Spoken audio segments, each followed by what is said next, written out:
غیر ضروری تبصرے کرنا آج لوگوں کا عام مزاج بن گیا ہے۔ یہ انتہائی ہلاکت خیز عمل ہے۔ It is very destructive point. ایک روایت کے مطابق نبی اکرم صلی اللہ علیہ وسلم ارشاد فرماتے ہیں، اذا قال الرجل هلك الناس فهو اهلكهم۔ جب کوئی شخص لوگوں کی ہلاکت پر منفی تبصرے کرے تو بلا شبہ وہ شخص خود ہی سب سے زیادہ ہلاکت میں مبتلا ہے۔ جب کسی جگہ مختلف اہل علم جمع ہوں تو ہونا یہ چاہیے کہ وہ باہمی تبادلہ خیالات کے ذریعے اپنے علم و عمل میں اضافے کریں، اپنے علم، عمل اور ایکسپیرینس کو ایک دوسرے سے شیئر کریں۔ ایسے نادر موقعوں کو غیر ضروری تبصروں میں ضائع کر دینا it is very destructive, very harmful. سقراط نے اسی پوائنٹ کو ایک جگہ ڈسکس کیا۔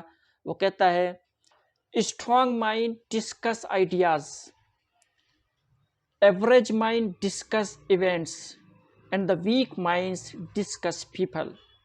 اعلیٰ دماغ کے جو لوگ ہیں، ہائیلی انٹلیکچوئل جو لوگ ہیں، وہ جب گفتگو کرتے ہیں تو وہ آئیڈیاز کو ڈسکس کرتے ہیں، وہ افکار کو ڈسکس کرتے ہیں، اور جو متوسط قسم کے لوگ ہیں، ایوریج ذہن کے لوگ ہیں، وہ جب بات کرتے ہیں اور گفتگو کرتے ہیں تو وہ حادثات، واقعات اور ایونٹس پر گفتگو کرتے ہیں، جبکہ پست ذہن کے جو لوگ ہیں ان کی گفتگو کا موضوع عوام ہوا کرتی ہے۔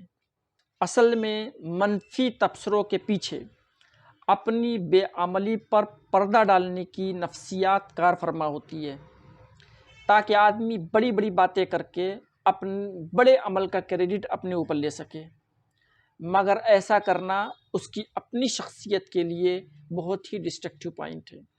حقیقت یہ ہے کہ اس دنیا میں کسی آدمی کو مثبت عمل کا کریڈٹ اس وقت تک نہیں مل سکتا ہے جب تک کہ حقیقتاً وہ اپنے وقت اور توانائی کو بہتر اور نتیجہ خیز یعنی کنسٹرکٹیو کاموں میں صرف کرنے کا عملی ثبوت نہ دے۔